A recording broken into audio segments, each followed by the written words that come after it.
To our channel திஜா Hindi tuition centre.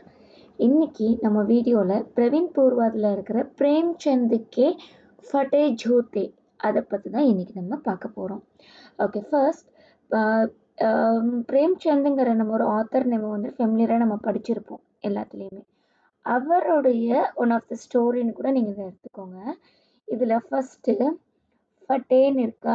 ஃபட்டே in the sense வந்துட்டு கிழிஞ்சது அப்படின்னு அர்த்தம், விச் மீன்ஸ் டான் ஷூஸ் அப்படின்னு. ஜூத்தேனா ஷூஸ்னு அர்த்தம். ஸோ கிழிஞ்ச ஷூ, இதை பற்றி தான் இந்த கதை ஃபுல்லாக இருக்க போகுது. இந்த ஸ்டோரியை எழுதினவர் யார் அப்படின்னு பார்த்தீங்கன்னா ஹரிசங்கர் பர்சாயி. ஓகே, இதில் இவர் என்னென்ன எழுதியிருக்காருங்கிறத ஃபர்தராக பார்ப்போம். ஃபர்ஸ்ட், லேக்கக் பரீட்சை. லேக்கக் அப்படின்னா யார் இந்த கதையை எழுதுறாங்களோ அவங்க தான் லேக்கக், விச் மீன்ஸ் ஹரிசங்கர் பர்சாய். பரீட்சைன்னு அவரோட இன்ட்ரடக்ஷன். இப்போ பிரேம்சந்துக்கே ஃபட்டே ஜோதே, நாமக்னா டைட்டில்டு இந்த கதை. நிபந்த், நிபந்த் இந்த சென்ஸ் எஸ்ஸேன்னு அர்த்தம். நிபந்துனா எஸ்ஸே, அதாவது கட்டுரை. இந்த இதை யார் எழுதினார் அப்படின்னா हरिशंकर परसाई जी का है. परसाई जी ने कहानी, उपन्यास और निबंधों की रचना की है. कहानी इन द सेंस स्टोरी, उपन्यासना நாவல், நிபந்தோனா எஸ்ஸேஸ். ஸோ இதெல்லாம் இவர் எழுதியிருக்காரு. फिर भी उन्हें व्यंग रचनाओं के कारण ही प्रसिद्ध मिली. व्यंग इन द सेंस சச்சரிக்கல்னு அர்த்தம். சச்சயர் அப்படின்னா ஒரு விஷயம், நமக்கு யார்கிட்டயாவது ஒரு விஷயம் நமக்கு பிடிக்காம இருக்கும், அதை நம்ம மூஞ்சிக்கு நேராக வந்துட்டு அழுத்தமாக சொல்ல முடியாமல் ஒரு காமெடியோடு சேர்த்து சில இடங்கள்ல சொல்லுவோம், பார்த்துருக்கீங்களா? அதுதான் சேட்டரைட். இது வந்துட்டு நம்ம மட்டும் பண்ணுறது கிடையாது. நிறைய ஆத்தர்ஸ் வந்து இதில் நிறைய நாவல்ஸு ஒர்க்ஸ் நிறைய எழுதியிருக்காங்க. அந்த மாதிரி இவர் எழுதின ஒர்க்ஸை கொண்டு தான் இவர் ரொம்பவே ஃபேமஸ் அப்படின்னு சொல்கிறாங்க. வியங்க शैली परसाई, व्यंग से ना in the style, satirical style Parsai के लेखनी में ऐसी बसी है कि उनकी रचनाओं में समाज की कमजोरियों पर करारी चोट की गई है. ஓகே, ரச்சனாவோனா இவங்களுடைய ஒர்க்ஸ் அப்படின்ட்டு அர்த்தம். இதுல என்னென்ன இது சொல்றாங்கன்னா இங்க பாருங்க. சமாஜ் அப்படின்னா நம்ம இப்ப இருக்கிற சொசைட்டி, அதை வந்து நம்ம வந்து இப்போ சோஷியல்னு வச்சுக்கலாமே. கம்சோரியம் அப்படின்னா பலவீனங்கள் இல்லைன்னா வீக்னஸ், அதாவது நாம் இருக்கிற சொசைட்டியில் இருக்கிற என்னென்ன வீக்னஸ்லாம் அதிகமாக இருக்குது அப்படின்ட்டு அதை ஃபோக்கஸ் பண்ணி தான் இதை வந்து இவங்க எழுதியிருக்காங்க. ஓகே, இப்போ அடுத்தது லேக் பரீட்சை. லேக் அப்படின்னா இந்த இந்த ஒர்க், இந்த எஸ்ஸே, இதனுடைய இன்ட்ரடக்ஷன், இதில் என்ன எழுதியிருக்காங்க அப்படிங்கிறது. इन निबंध में लेखक ने प्रेमचंद की सादगी का निरूपण किया है, which means சாதகினா வந்துட்டு இது சிம்பிளிசிட்டி. இவர் எவ்வளோ வந்துட்டு சிம்பிளிசிட்டி, ஒரு ஆத்தராக இருக்காரு, பட் ஹவு சிம்பிளிசிட்டி இஸ் அப்படின்னு சொல்கிறது. எவ்வளோ இவர் சிம்பிளிசிட்டியாக இருக்கார் அப்படிங்கிறத ஃபோக்கஸ் பண்ணி இந்த எஸ்ஸே எழுதியிருக்காங்க. साथ ही आज की दिखावेंगे पृथ्वी, दिखावेंगे पृथ्वीனா ஷோ ஆஃப் பண்ணுற ஹேபிட்ஸ், நம்ம சுற்றி இருக்கிற பீப்புள் கிட்ட இருக்கிற ஷோ ஆஃப், அவங்களுடைய ஷோ ஆஃப். और अवसरवादिता, अवसरवादिता இந்த சென்ஸ் என்னன்னா, நமக்கு ஒரு ஏதாவது ஒரு ஆப்பர்ச்சுனிட்டிஸ் கிடைக்குது வைங்களேன், சீக்கிரமே ஒருத்தவங்க ஒரு இன்னொருத்தவங்களுக்கு கிடைக்கிற இடத்த இன்னொருத்தவங்க ஸ்கோர் பண்ணிட்டு போவாங்க அப்படின்னு நம்ம சொல்லுவோம்ல, அந்த மாதிரி அவங்களுக்கு ஏதாவது ஆப்பர்ச்சுனிட்டி கிடைச்சா அவங்க வந்து அந்த இடத்துல என்ன செய்யணும்னு நினைச்சிட்டாங்க, அந்த இடத்துல அவங்க அவங்க தன்னை வச்சுக்கணும், மற்றவங்களை அந்த இடத்துல இருந்து எப்படி எக்ஸ்கவேட் பண்ணி அவங்கள வெளியில் அனுப்பலாம் அப்படிங்கிறத மட்டும் தான் யோசிப்பாங்க. ஸோ அப்படிலாம் எப்படி இந்த மக்கள் இருக்காங்க இங்கே கம்பேர் பண்ண போகிறாங்க. யாரோடதுன்னா பிரேம்சந்தோடைய வாழ்க்கையில அவர் எப்படி சிம்பிளிசிட்டியா இருக்காருங்கிறதையும், இப்ப இருக்கிற சொசைட்டில இருக்கிற பீப்புள் எவ்வளோ அவருக்கு, அதாவது அவங்க பண்ற ஹேபிட்டும் இவரோடதும் எவ்வளோ வந்துட்டு ஆப்போசிட்ஸா இருக்கு, எவ்வளோ கான்ட்ரவர்சியா இருக்குங்கிற விஷயத்தெல்லாம் இங்க வந்து பண்ண போறாங்க. இல்ல இவரோட லைஃப் ஸ்டைல்ல இருந்து என்னென்ன விஷயம் நம்ம கத்துக்க வேண்டியது இருக்கு அப்படிங்கறத இதுல நான் பார்க்க போறோம். ஓகே, प्रेमचंद का फोटो as usual அவருடைய போட்டோ, அவ்வளவுதான் அர்த்தம். लेखक के पास उपन्यास सम्राट प्रेमचंद का एक फोटो है. உபன்யாஸ் தான் சொல்லியிருந்தேன், நாவல்ன்ட்டு. சம்ராட்னா அதாவது நாவல் இவர் எழுதிதானே இவர் போட்டோகிராஃப், சாரி, நாவல் எழுதிதான் ஃபேமஸ் ஆனார். ஸோ இப்போ நம்ம இளையராஜா எடுத்துக்கிட்டா இசை புயல் சம்திங் அவருக்கு ஒரு பேர் கொடுக்குறாங்கல்ல, அதே மாதிரி தான் இவருடைய இவரோட புகழான பேர் தான் வந்து உபன்யாஸ் சம்ராட் அப்படிங்கிறது. அவருடைய ஒன் ஆஃப் த போட்டோ இவர்கிட்ட இருக்கான். உன்கோ பத்தினி பி உன்கி சாத் ஹே. அந்த போட்டோல அவங்க ஒய்ஃபும் அவங்க கூட இருக்காங்க. சாரி, இங்க உன்கோ வரக்கூடாது, உன்கே வரணும். उनके पत्नी भी उनके साथ है.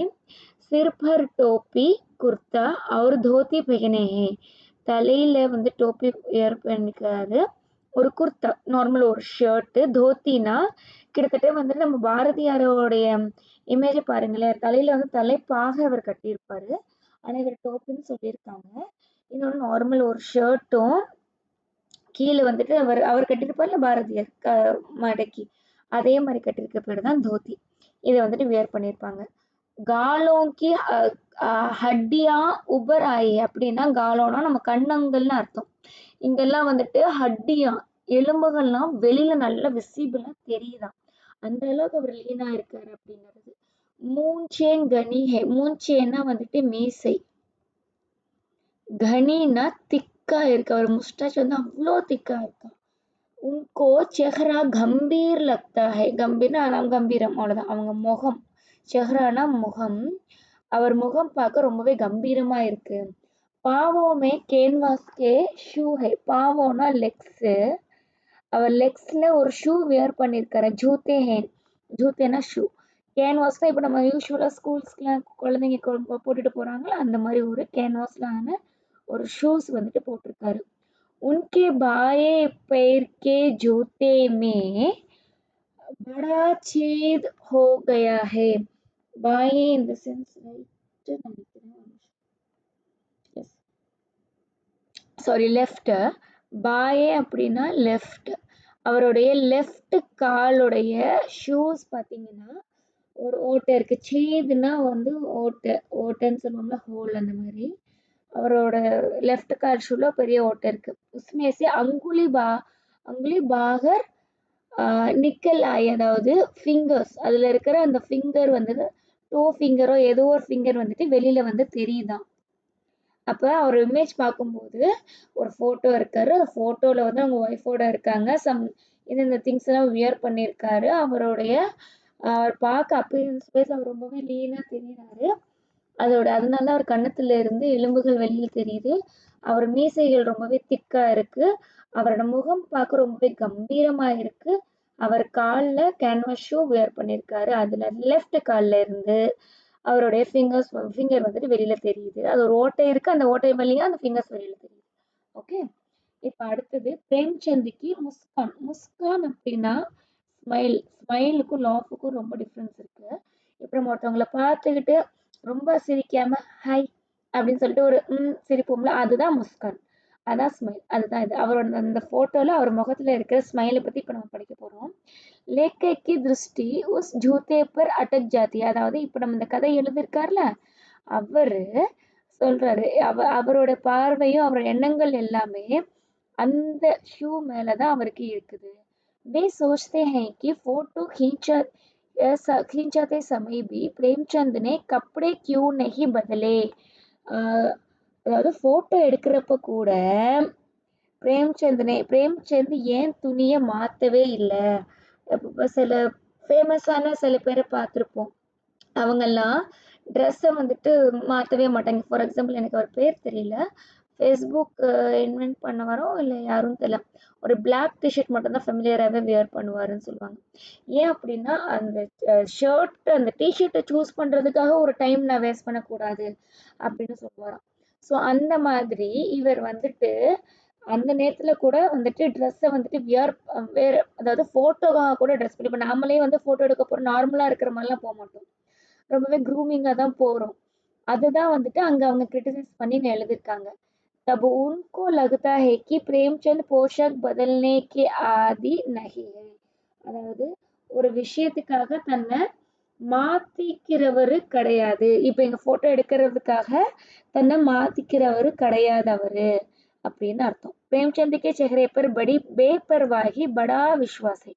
बेपरवाही in the sense கேர்லெஸ்னஸ் அதாவது எந்த விஷயத்தை பத்தியும் கவலை இல்லை. ஆனா படை விஸ்வாஸ்னா ஒரு கான்ஃபிடன்ஸ். அப்படின்னா இதுல எப்படி நீங்க எடுத்துக்கலாம்னா இவர் போட்டோ எடுக்கிறாரு, போட்டோ தானே இதுக்கு எதுக்கு நம்ம இவ்வளோ க்ரூமிங்கா இருக்கணும் அப்படிங்கிற ஒரு கேர்லெஸ்னஸும், நான் எப்படி இருந்தாலும் நான் நானா இருப்பேன் அப்படிங்கிற கான்ஃபிடன்ஸும் இவர்கிட்ட இருக்கு அப்படின்னு சொல்றாங்க. वे जब मुस्कुराने की कोशिश में शायद तब फोटोग्राफर ने फोटो खींच लिया है. கோஷிஷ்னா ட்ரை பண்றது, ஷாயத் அப்படின்னா ஒரு வேலை அப்படின்னு சொல்றது. என்னன்னா ஒரு வேலை இவர் சிரிக்க ட்ரை பண்ணியிருக்கும் போது போட்டோகிராஃபர் போட்டோ எடுத்திருந்திருப்பாரோ, ஏன்னா அவர் ஒரு விதமா சிரிச்சிருக்காரு அப்படின்னு யோசிக்கிறாரு. इसलिए उनकी मुस्कान अधूरी और विचित्र. अधूरी அப்படின்னா இன்கம்ப்ளீட். ஒரு விஷயத்துல வந்துட்டு கம்ப்ளீட் ஆகாம இருக்கிறது. ஓகேவா? அவரோட ஸ்மைல் வந்துட்டு கம்ப்ளீட் ஆகாம இன்கம்ப்ளீட்டாவும் இருக்கு. சேம் டைம் ஸ்ட்ரேஞ்சாவும் இருக்கு அப்படின்னு சொல்றாங்க. உஸ் முஸ்கான் மே உப்ஹாஸ் ஹை. உப்ஹாஸ் இந்த சென்ஸ் என்ன அப்படின்னா ஏளனம். ரொம்பவே வந்துட்டு ஏளனமா இருக்கு அவர் சிரிப்பு. ஒரு மாதிரி நம்மளை பார்த்து சிரிக்கிறாங்களே நம்ம சொல்லுவோம்ல, அந்த மாதிரி சிரிக்கிறாருன்னு சொல்றாங்க. அடுத்த ஹெட்டிங்க போட்டோக்க மகத்துவம். இந்த போட்டோல இருக்கிற ஸ்பெஷாலிட்டி என்ன, இம்பார்ட்டன்ஸ் என்ன அப்படிங்கிறத இப்போ நம்ம பார்க்க போறோம். அடுத்தது फोटो का महत्व समझने वाले दूसरों से जूते मांग लेते हैं. அதாவது இப்ப போட்டோக்கு மகத்துவம். இப்ப நம்ம போட்டோ எடுக்க போறோம், இந்த போட்டோ தான் நம்மளை ரெப்ரசன்ட் பண்ண போகுது, நாம இப்படிதான் இருக்கோம் அப்படிங்கறத தான் வந்து நம்ம இந்த வெளி உலகத்துக்கு காட்டணும்னு நினைக்கிறோம் அப்படிங்கிற பெர்ஸ்பெக்டிவ்ல தான் நிறைய பேர் போட்டோஸ் எடுக்கிறோம். இல்லைன்னு சொல்ல முடியாது. இப்ப இன்ஸ்டாகிராம்லயே ஒரு போட்டோ போடுறப்ப நம்ம நார்மலா இருக்கிற போட்டோவை போடுறதை தாண்டி சில பேர் என்ன செய்வாங்கன்னா ஆர்டிஃபிஷியலா ஒரு நல்ல ஒரு ரிச்சா இருக்கிற ஹோட்டல்ல இருக்கிற மாதிரி போடுவாங்க. அதை பாக்குறவங்க ஓ இவங்க லைஃப் ஸ்டைல் இப்படிதான் இருக்குமோ அப்படின்னு நம்ம யோசிக்க வைக்குது. ஸோ ஒரு போட்டோகிராஃப்க்கு இவ்வளோ இம்பார்ட்டன்ஸ் வந்து அவங்க ஏன் கொடுக்குறாங்கன்னா அது அவங்கள ரெப்ரசன்ட் பண்ற விதம் வேற மாதிரி இருக்குங்கிறனால. அதே தான் இங்க அவங்க சொல்றாங்க. அந்த மாதிரி அந்த ஒரு போட்டோவோட இம்பார்ட்டன்ஸ தெரிஞ்சவங்க என்ன பண்ணுவாங்கன்னா தன்ட்ட இல்லாத விஷயத்த கூட இன்னொருத்தவங்கள்ட்ட இருந்து வாங்கி போட்டாவது தன்னை ரொம்ப வந்துட்டு ரொம்பவே பெரிய ஆளா காட்டிக்கணும்னு நினைப்பாங்கல்ல. அதே மாதிரிதான் இப்ப அந்த காலத்துல என்ன பண்ணுவாங்கன்னா ஜூத்தே மாங்கலேத்தே. ஒரு செப்பல் அவங்கள்ட்ட சரியா இல்ல, ஷூ சரியில்லைன்னா கூட மத்தவங்கள்ட்ட இருந்து வாங்கி போட்டுக்குவாங்க. அதே மாதிரி கோட், வியர் பண்ற கோட் அதையும் வாங்கி போட்டுக்கிட்டு தன்னை வந்துட்டு ரொம்பவே வந்துட்டு பெரிய ஆள் மாதிரி அதை காட்டிக்குவாங்க. வர் திகாய் தேத்தே ஹே. கோட் பி மாங்கர் பஹன்தே ஹே और வர். வர் இந்த சென்ஸ் வந்து என்னன்னா மணமகன் அர்த்தம். வர் வது அப்படின்னு சொல்லுவாங்க. வர்னா மணமகன், கிட்டத்தட்ட வந்துட்டு குரூம்னு அர்த்தம். ஒரு கல்யாண மாப்பிள்ளை மாதிரி தன்னை வந்துட்டு ரொம்பவே வந்துட்டு காட்டிக்கிறாங்க. மாங்கே கி மோட்டர் சே பாராத் நிக்கல்வாத்தே. பாராத் அப்படின்னா இந்த கல்யாணத்துக்கு வந்துட்டு ஒரு மாப்பிள்ளை வீட்டுல இருந்து ஒருத்தவங்க நிறைய பேர் நடந்து வருவாங்க, சீர்லாம் கொண்டு வருவாங்க. இந்த விஷயம் நம்மள நடக்கும்ல. ஹிந்தில எல்லாம் பாத்தீங்கன்னா வந்து நார்த் இந்தியாவோட வீடியோஸ் எல்லாம் பாத்தீங்க அப்படின்னா ஒரு குதிரை இருக்கும், குதிரையில இருந்து வருவாங்க, எல்லாம் டான்ஸ் ஆடிக்கிட்டே வருவாங்கல்ல, அந்த மாதிரி வந்து வர்றதுதான் பாராத். ஸோ இந்த மாதிரி இருக்கிற மாதிரி கூட சில பேர் பண்ணுவாங்க அப்படின்னு சொல்றாங்க. ஏ துனியா வாலோங்கி ஆதத்தே. அதாவது துனியா வாலோன்னா சுத்தி இருக்கிற நிறைய peoples who were were interested in அந்த ஷோ ஆஃப் திங்ஸ், ஒரு திங்ஸை ஷோ ஆஃப் பண்ணணும்னு நினைக்கிறாங்களே, அவங்க எல்லாருமே தான் இந்த மாதிரி பண்ற பழக்கம் அவங்களுக்கு எல்லாமே இருக்குது. லோக் இத்திர லகாக்கர் போட்டோக்கு, இத்திரன்னா இங்க அத்தர் நினைப்பு வச்சுக்கோங்களேன். அத்தர்னா பெர்ஃப்யூம். அந்த மாதிரி பெர்ஃப்யூம்ஸை வந்துட்டு அப்ளை பண்ணிக்கிட்டு போட்டோக்கு வந்து போஸ் கொடுப்பாங்களாம். என்னமோ போட்டோ பார்க்கும்போது அதுல இருந்து ஸ்மெல் வந்துடுற மாதிரி. அதுதான் அவங்க சொல்றாங்க. लोग इत्र लगाकर फोटो के पोज देते हैं ताकि फोटो खुशबूदार हो. இப்போ அவங்க அவங்க நினைப்பு அப்படி இருக்கு. நம்ம போய் அத்தர்லாம் போட்டு நின்னாதான் வந்துட்டு போட்டோ கூட மனமா வரும். அந்த அளவுக்கு அப்படி இருக்கிற மாதிரி அவங்களாம் கற்பனை பண்ணிக்கிறாங்க. மகர் பிரேம்சந்த் ने फटे जूते के साथ पोज दिया. எல்லாரும் இந்த மாதிரி ஆர்டிஃபிஷியலா ஒரு விஷயத்த பண்ணும்போது, ஆனா பிரேம்சந்த் மட்டும்தான் இந்த மாதிரி வந்துட்டு போட்டோக்கு போஸ் கொடுத்திருக்காரு. ஓகே. புராயி பர் பர்தா. புராயி அப்படின்னா கெட்டதுன்னு அர்த்தம். புராயினா நம்மள்ட்டயே ஒரு சில விஷயங்கள் கெட்ட விஷயங்களா இருக்கும். அத நாம மூடி மறைச்சு இன்னொருத்தவங்கள்ட்ட நம்மள நல்லவங்களா காட்டிக்குவோம்ல. அப்ப நம்ம மூடி மறைக்கிறோம்னு சொல்றோம்ல, அதுல வரதான் பர்தா. இதுக்கு இன்னொரு ஆக்சுவல் மீனிங் என்ன அப்படின்னா, ஒரு விஷயத்த மூடி மறைக்கிற திரை அப்படிதான் அர்த்தம். சரியா? ஒரு ஸ்கிரீனு அப்படின்ட்டு இந்த இடத்துல கெட்டதை மறைக்கிற, ஒரு கெட்டதை மூடி மறைக்கிறதுன்னு அர்த்தம். ओके। लेखक का जूता भी ठीक नहीं है। அவன் போட்டிருக்கிற ஷூஸ் சரியில்லை, ठीक नहीं है। वह ऊपर से अच्छा दिखता है मगर अंदर से फटा है। வெளியில இருந்து பார்க்கும்போது ஊப்பர் से மேலோட்டமா அதை பார்க்கும்போது நல்லா தான் தெரியுது. अच्छा दिखता है मगर பட் अंदर से फटा है, உள்ள இருந்து பார்க்கும்போது அது கிழிஞ்சிருக்கு. ஃபட்டானா கிழிஞ்சிருக்குன்னு அர்த்தம். किलिंद। ओके। इसलिए उनका अंगूठा जमीन से घिसता है। अंगूठाना टो, அந்த தம் ஃபிங்கர், சாரி கட்டை விரல் இருக்குல்ல கால்ல, அதுக்கு பேர் தான் அங்குட்டா. இந்த அந்த அங்குட்டா ஜமீன் மே கிஸ்தா है. கிஸ்தானா தேய்றது. ஸோ தேய்றது, தேய்வது வச்சுக்கலாம்.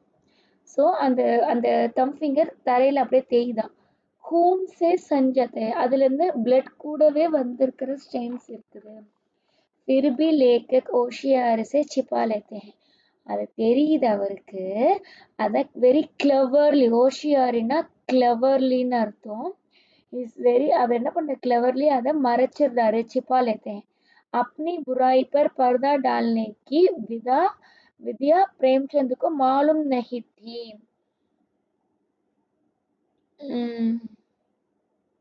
சாரி, ஃபேரிபி லேக்க கோஷியர் தான் சிப்பார், அது கரெக்டாக மறைச்சிக்கிறாரு. இன்னொன்று ஆனா தான் இதெல்லாம் போட, இதை வந்து அவன் நினைச்சிருந்தா வேற ஷூ போட்டு மறைச்சிருந்துருக்கலாம். அப்படிலாம் பண்ணாம ஏன்ட்டு இப்படிதான் இருக்கு, நான் இப்படிதான் இருக்கேன் அப்படிங்கிறத மறைக்காம காட்டுற ஒரு வித்தைய அவர்கிட்ட இருக்கு. ஏன்னா அவருக்கு வந்துட்டு பொய் சொல்லி மறைக்கிற வித்தை அவருக்கு தெரியாது அப்படின்னு சொல்றாங்க. ஓகே. அடுத்தது முஸ்கான் கா ரகசியம். முஸ்கான் நம்ம ஆல்ரெடி பார்த்துருந்தோம்ல, முஸ்கான்னா ஸ்மைல்ன்ட்டு. அந்த ஸ்மைலோடைய ரகசியம் என்ன அப்படின்னு சொல்றாங்க. சீக்ரெட். ரகசியம்னா சீக்ரெட். प्रेमचंद की मुस्कान लेखक की हौसले को पस्त कर देने वाली मुस्कान है. அதாவது இவருடைய இந்த ஸ்மைலு என்ன சொல்றது, இப்போ ஒவ்வொருத்தவங்களுக்கு ஹவுஸ்லே இந்த சென்ஸ் என்னன்னா, ஒவ்வொருத்தவங்களுடைய என்ன சொல்றது, இப்ப சில சில பேரோட தகுதின்னு இருக்குல்ல, தகுதி அப்படின்னு சொல்லுவோம்ல, அதுதான். அதை வந்துட்டு அதை உடைக்கிற மாதிரி இருக்கிற விஷயம் இது. இல்லைன்னா அந்த இடத்துலயே வந்துட்டு இப்போ வந்து நம்ம ஒருத்தவங்களை பத்தி நிறைய விதங்களா யோசிப்போம். ஆனா நம்ம ஒரு விஷயம் யோசிச்சுட்டே போவோம், நல்லவருன்னு யோசிச்சுட்டே போகும்போது ஒரு இடத்துல ஸ்டக் ஆகி நின்றுவோம். அதுக்கு மேல இவரை நல்ல விதமாவே யோசிக்க முடியாதுன்னு சொல்லுவோம்ல, அந்த மாதிரிதான் இதுக்கு மேல இவளை பத்தி எப்படி யோசிக்கணும்னு தெரியாம கொஞ்சம் ஒரு மாதிரி வந்து ஸ்டக் ஆகி நிக்கிறாராம். ஏன்னா அவருக்கு கன்ஃபியூஷன் வருது. लेखक सोचते हैं कि ये मुस्कान होरी की गोदान पर निकली मुस्कान है या उसकी रात में नीलगाय के हलुक का खेत चरती देखने पर उभरे मुस्कान है. இது எப்படின்னா கிட்டத்தட்ட வந்துட்டு இது வந்துட்டு ஒரு ஒரு விஷயத்த எக்ஸாம்பிளுக்கு சொல்லி சொல்வாங்க பார்த்துருக்கீங்களா? ஏதாவது வந்துட்டு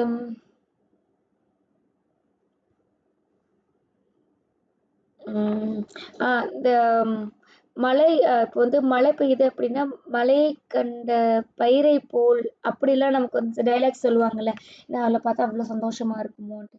அந்த மாதிரி "முஸ்கான் ஹோரி கே கோதான் பர்ங்கிறதும், அடுத்தது "உஸ்கி ராத் மே நீல்காய் கி ஹலுக்கா கே சர்த்தி" ஸோ இந்த மாரி அவங்களோட எக்ஸாம்பிள் மாரி குடுத்து, "அது போல இருக்கோ" அப்படிங்கிற மாரி தான் சொல்றாரு. लेखक स्वयं मानते हैं कि कफन के चंदे से शराब पीने वाले महादों को देखकर विकसी मुस्कान है. அதாவது அவரே என்ன நினைக்கிறாருன்னா கஃபன் அப்படின்னா வந்துட்டு ஒன் டைப் ஆஃப் என்ன சொல்றது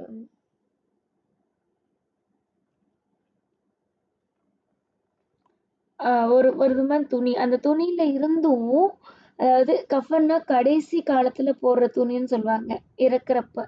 அந்த இதுலருந்து ஒரு சின்ன ஓரத்துல இருந்து ஓகே ஒரு கடைசி வாய்ப்பு கிடைச்சு, நான் வந்துட்டு ட்ரிங்க்ஸ் பண்ணிட்டு வந்துடுறேன்னு சில பேர் நெனைப்பாங்கல்ல. நாளைக்கு சாக போறோம் அப்டின்னா கூட இன்னைக்கு நம்ம பண்ணிடணும். அப்படிங்கிற ஒரு முகத்துல ஒரு சிரிப்பு இருக்கும்ல. அந்த மாரி கூட இருக்கோ அப்படின்னு நெனைக்கிறாரு. அப்படிங்கிற மாரி சொல்றாங்க.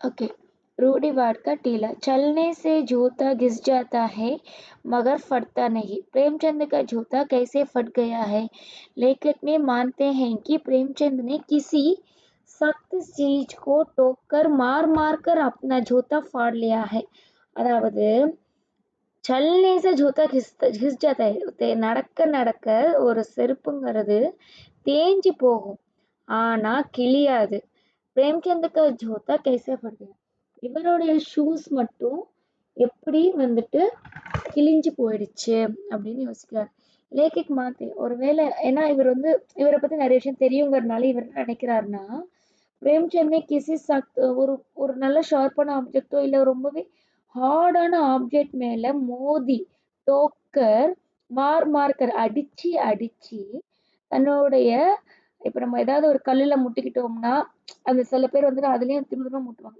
நீ வழியில வருவியா வருவியான்னு சொல்லி முட்டுவாங்க பார்த்திருக்கீங்களா அந்த மாதிரி முட்டி முட்டி அந்த மாதிரி ஷூவை கிழிச்சிட்டாரா அப்படிங்கிற மாதிரி அவராவே நினைக்கிறாரு प्रेमचंद के रास्ता पर रूढ़िवाद को जो टीला था उस पर उन्होंने अपना जूता आजमाया அதாவது நம்ம போற ரோட்ல நிறைய ஹடில்ஸ் இருக்கும் இல்லைன்னா மேடு பள்ளங்கள் அப்படின்ட்டு இருக்கும் ஸோ அந்த மாதிரி இருக்கிற இடங்கள்ல எல்லாமே இவர் என்ன பண்றாருன்னா அதெல்லாம் ஓவர் கம் பண்ண அதை வந்து பெரிய விஷயமா எடுத்துக்காம அதெல்லாம் தாண்டி போங்கிற மாதிரி அவர் போயிட்டு இருக்காரு वे उस टीले के बगल से निकल सकते हैं அது பாட்டுக்கு அது இருக்குன்னு அதை தாண்டி அவர் போயிட்டே இருக்காரு टीलों से समझौता भी कर सकते हैं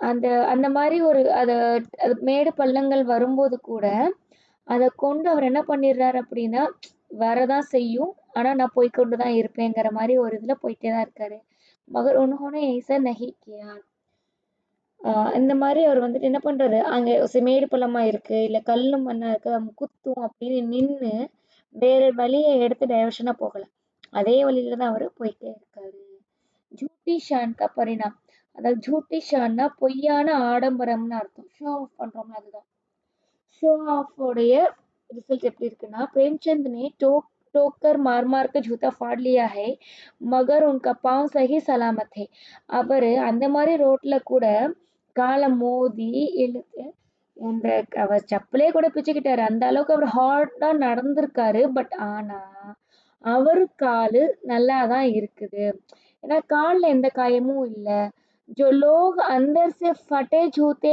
का इस्तेमाल करके टीले से समझौता कर लेते हैं சில பேர் வந்துட்டு நம்ம இப்படி இந்த வழியில போனா நம்ம ஸ்லிப்பர் வந்துட்டு கிழிஞ்சிரும் அப்படிங்கறதுனால கூட அதெல்லாம் தாண்டி கொஞ்சம் அட்ஜஸ்ட் பண்ணி அவங்க கொஞ்சம் நின்று நிதானமா இல்ல வேற இடத்துல ஏறி இறங்கி அப்படிலாம் போறாங்க. உன்கா தலுவா காயல் ஹோ கயா ஹை. அப்படி போறவங்களுக்கு தான் வந்துட்டு நிறைய காயங்கள் வந்துட்டு வரக்கூடுது. प्रेमचंद का फटा जूता बाहर दिखती अंगुली और उनका मुस्कान सभी इस बात का इशारा करते हैं.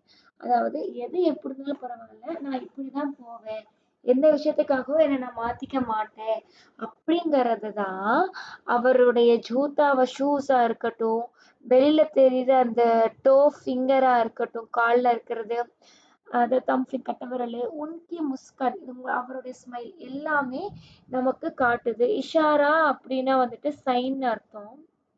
எல்லாமே நமக்கு காட்டுது அப்படின்னு சொல்றாங்க. அடுத்தது விசேஷ இந்த கதையோட ஸ்பெஷாலிட்டி கிட்டத்தட்ட கன்க்ளூஷன் என்னன்னு சொன்னா, उपन्यास सम्राट होकर भी प्रेमचंद सादगी पसंद करते हैं. அவர் வந்துட்டு ஒரு பெரிய ஒரு நாவல் எம்பரர் அவர். கிட்டத்தட்ட எப்படின்னா ஒரு பெரிய சாம்ராஜ்யத்துக்கே அவர் தான் தலைவர் அந்த நாவலோடதுல. அப்படி இருந்தாலும் அவர் தன்னை ஒரு சாதாரண லைஃப் லீட் பண்ற ஒரு பர்சனா தான் காட்டிக்கணும்னு அவர் நினைக்கிறாரு. आजकल के साहित्यकार 4-5 कहानियां लिखते ही दिखावे के शिकार हो जाते हैं. இன்னைக்கு இருக்கிற காலகட்டத்துல சிலரு 4-5 கதைகளை மட்டும் எழுதிட்டு தன்னை ஒரு பெரிய ஒரு ஆளா வந்து காட்டிக்கணும் அப்படிங்கறதான் அவங்க அதிகமா நினைக்கிறாங்க. ஷிகார் இந்த சென்ஸ் என்னன்னா, இப்ப இந்த உலகம் இப்படிதான் இருக்கு. அந்த உலகத்துல தன்னை அவங்களும் அதுக்குள்ள போய் ஒரு விக்டிமா மாட்டிக்கிறாங்க. ஓகே, இவங்க எல்லாம் இப்படி காட்டிக்கிறாங்க, அப்ப நாமளும் இப்படிதான் நம்மளை காட்டிக்கணும் போல இருக்குன்ட்டு தெரிஞ்சும் தெரியாமலேயும் இப்ப நம்ம சில ஆக்ட்ரஸே எடுத்துக்கலாம். இப்ப ஒருத்தவங்க வந்துட்டு ஒரு மாடலிங் பண்றப்போ ஒரு விதமான ட்ரெஸ் ஸ்டைலிங் யூஸ் பண்றாங்க அப்படின்னா, அந்த அடுத்தடுத்த ரெட் கார்பெட் ஷோ வரும்போது பாருங்களேன், மோஸ்ட் ஆஃப் த ஹீரோயின்ஸ் வந்து தன்னைத்தானே வந்துட்டு அந்த ட்ரெஸ்ஸிங்ல தான் காட்டிக்குவாங்க. இப்ப அதுவே நம்ம வந்து இப்ப நம்ம சாய் பல்லவி எடுத்து நம்ம எக்ஸாம்பிளுக்கு காட்டுறோம் அப்படின்னா, அவங்கள வந்துட்டு இப்ப என்ன சொல்றாங்க, எவ்வளவு சிம்பிளிசிட்டியா இருக்காங்க அப்படின்னு அப்படியே கவுண்டர் அப்படியே ஆப்போசிட்ல வந்து பேசுறோம்ல. அதுதானே இப்ப நம்ம அதிகமா பாக்குறோம். ஸோ அந்த மாதிரிதான் இந்த இடத்துல ஒருத்தர் பண்றாங்கங்கிறத பார்த்து பார்த்து மத்தவங்களும் தன்னைத்தானே அதுக்குள்ளேயே வந்துட்டு பண்ணிக்க ஆரம்பிக்கிறாங்கங்கிறது ஷிகாருங்கிறது. ஓகேவா?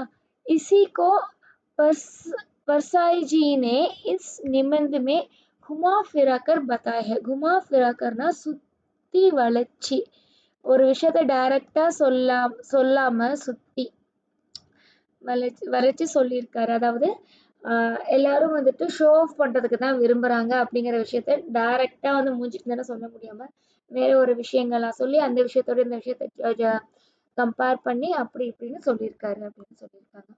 அவ்வளவுதான். தேங்க்யூ. இந்த வீடியோ உங்களுக்கு பிடிச்சிருக்குன்னு நினைக்கிறேன்.